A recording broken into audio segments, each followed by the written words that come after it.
Welcome to episode 42 of the ManTFup podcast here in the Man Cave. I'm Kimmy B. And Lenny. And today we have an incredible guest with us, fresh off the cruise ship from, well, the Caribbean, but via Washington State, the fabulous Ms. Dawn Hunter. How are you? Hey, good to be here, you guys. Thanks for inviting me. No, for the purposes of today, we're going to call you Dr. Dawn. Is that okay? Sure. All right, so Dr. Dawn is with us. Dr. Dawn had some insights into the whole toxic masculinity issue that we've been bouncing off of for the past, which I thought were kind of enlightening and gave me hope for women everywhere. Yeah. Well, anything specific to this topic, I think, we can talk about lots of things, but what came up with this is we started talking about what alpha male means, like what a real alpha male means. And I think for me, being Canadian, so I grew up in Canada with lumberjacks. My dad was a big ice road trucker, and having that environment, but then also growing up in Southern California, having lived in the Caribbean as a kid, I was kind of exposed to different cultures about what masculinity is as a female. And then I had very powerful mom and grandmother that influenced me. So all of this came together to kind of have my own opinion. And funny enough, in my life, I mentor women. Right? Okay. So that's what I do for a living. I help them get into beauty industries, become their own boss, and empower them a lot. And I see so much up here that they're missing in that influence of, like, what is it to be a female, own a business, or just you're empowered in yourself, but also what kind of mate are you looking for that? How do you find that counter? And I see a lot of them just have these messages that either they've gotten from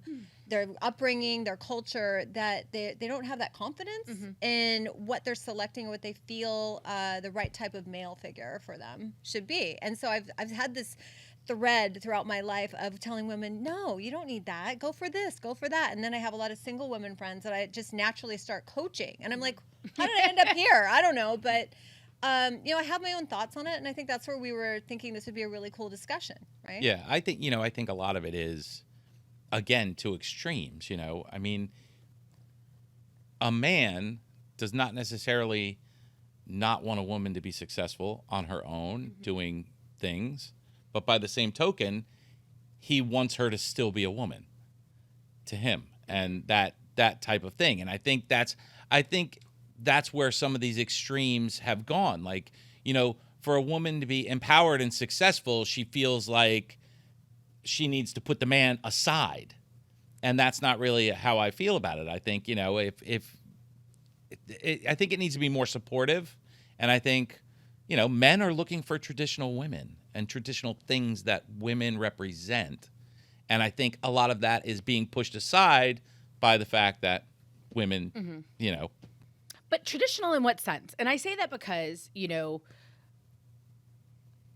a housewife wasn't always traditional. Like, if you go back, and I hate to say the 1800s, when majority of people were poor as shit, everybody had to work, right? Like, the woman had to be out in the field helping plow, or she had to be mending things, or she was a laundress, or she helped actually unload carts and carriages that came into town. So then we get to this beautiful period. I'm assuming you're going back when you say traditional to the 50s, where it was, wifey got to stay home and she cooked and the martini was ready when homeboy walked into the house at night. See, this is exactly what I'm talking about. You're talking about careers and talking about assistance in the home. I'm talking about just... What's a traditional woman then?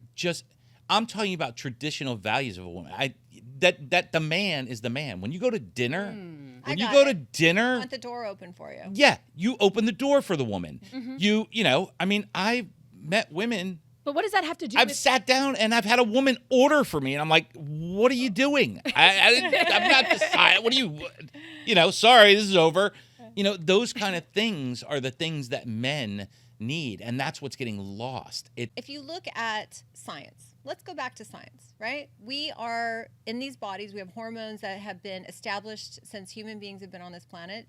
All we have to do is look at the animal culture, right? So you see the lion and the lionesses, right? There's no way that a lioness is not empowered. They crush, right? They're the ones that do the hunting and the babies and all of that. What is the lion's job? To protect them and fight off the ones that want to come in that maybe are weaker. and to make sure everybody's safe, right? That's what their job is. That's really what a lion's job is, nothing more than that. So then we look at other cultures. Look at the horse culture. You know, look at the equine culture. You see all the mares. And I can tell you from working in the female industry, and this by no means is, again, don't get on my case, ladies, okay? I work in the industry, I know. You get a crowd of women in a room, and that estrogen just goes up, and a male walks in, everybody calms down. I've seen it over and over and over, and I believe, and I know because, you know, I have a doctorate, right? So I've done some human anatomy. It's a scent, it's a science thing. It's not anything up here. It's so, it's body language. It's a thing you can't control, right? And when you're outside that norm, that's why women get stressed out when they're with beta guys. Because it's like those dogs, you know, like those little, and look at the dog culture. When you see a dog, what do they want? They want a leader. They want someone they can trust, and then the rest of the pack settles down and they can be enjoying their lives. When you see a dog, and we have a neighbor named Don, who I love, but he's got this like beta dog who bites everybody because he doesn't know who's in charge. Every time it's Don the neighbor with this dog, and we're like, oh my God, there comes Sparky again. And I keep telling him, you got to train this dog, and you got to, you know, oh no, Sparky runs the show. Well, no, Sparky shouldn't be running the show. Sparky's a dog. Because he's a dog, and it stresses Sparky out to be in, because he doesn't know who's boss. So he tries to be the boss, and he doesn't know how to do it. So it's not about power. It's about what are the roles that work best for all of us, right? And when you say traditional, I know what you're saying. You're not saying stay at home. I mean, who wants to clean a house all day? Like, come on. Nobody wants to do that unless that's their profession. So by saying a woman's traditional role is clean, that's ridiculous. That's not what you mean. What you mean is you want a feminine woman to be empowered to be feminine. And the way she gets that way is by letting you be the alpha and go, okay, I can just be a woman now. Right? That's the problem. When you're a woman and you're with what I call beta guy, insecure, everything's equal, bullshit. I'm sorry, it is. Like when I go to dinner, if you ask me on a date and you ask me to pay 50%, I'd be like, you know, that's just culturally not what I want, right? I want someone that I feel I can rely on that can take care of things. And it doesn't mean by any means that I'm not being feminist or whatever because of that. It's just that's the nature. You can't fight it, right? So that's where the problem lies, is that women are being told, no, you got to be this, and this. Guys are being told, back off, be PC, like don't open the door for her. You might offend her. You know what I mean? So guys don't even know their roles anymore. But I want to know who, like, but who? I don't know a woman. Real talk. I don't have any female friends that would tell a guy, don't hold the door for me. And my friends are all very successful, quote unquote, independent women. So I feel like, again, it's this, and I hate to use the word narrative because it's overplayed, but it's this narrative that's gotten spun. And now automatically if a woman, now don't get me wrong, I also do know plenty of women, to your point, that are very quick to let men that they're dating know that they don't need them, right? Like that's one of those things like I've got this, I don't need you, whatever. And I've learned over the years that is not that, like, a man worth his salt already knows. Yeah. Right? Like women, we don't need to necessarily verbalize or vocalize that, because trust and believe me, you exude that, right? Like there's something that when a woman walks in, I think that you can tell if she's got her shit together, if she's got it under control. We don't need to go around, again, it's almost like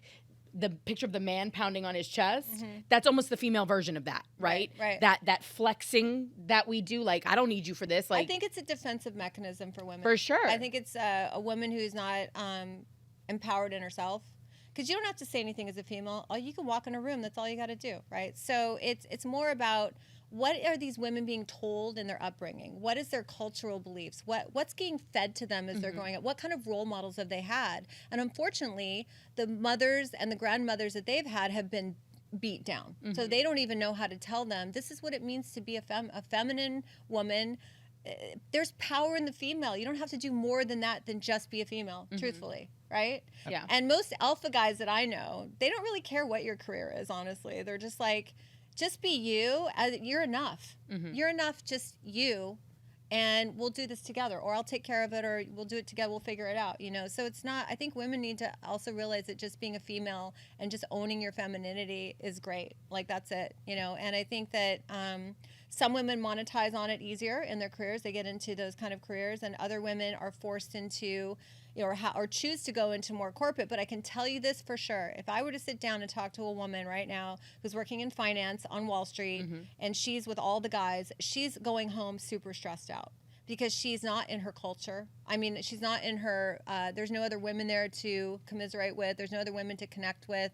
It's very male dominated. It's a different culture. It's a different hormone. Yeah, you have to put up a front. You have to put up a front, and then you go home and you break down. You're like, okay, that was stressful. And it's a secret they hide. They don't talk about it. But there's all kinds of research on it. There's books on it. Their hormones, their stress hormones go up. I'm not saying not do it. I'm just saying know what you're getting into and own it, that the fact that maybe you need to find a way to buffer it or whatever. And it's not like you're not going to want to be in those industries, of course, but be a woman in the industry. Don't try to be a guy. You know, that's not going to work. Sort of what I was saying, Kimmy, and you know, you, for instance, if you go out on a date, someone asks you out on a date, don't you offer to pay half? No, I've clarified this on numerous occasions. If I actually am attracted to you and I feel like there's a connection there and I want to go on a second date, no, I wouldn't. So do you're that. trying him. Like, you're seeing if he asks for half. Well, no, because the guys that I go out with don't. Like I told you, the last real date that I went on, like the guy was completely, like when I went on a date with somebody that I didn't know prior to, like he was completely offended, but I knew I didn't want to go out with him again. And there are certain things, and I also know in this culture in South Florida, like, and with what I do for a profession, the last thing I want is somebody out here in these streets talking about, oh, she went out with me just for a free meal, because that is also something, like, you come from Washington State, here in South Florida, in Miami, and in Fort Lauderdale, you know, women unfortunately have a reputation of, you know, gold dating and dining, right? Like I went out with this guy just for a dinner, right?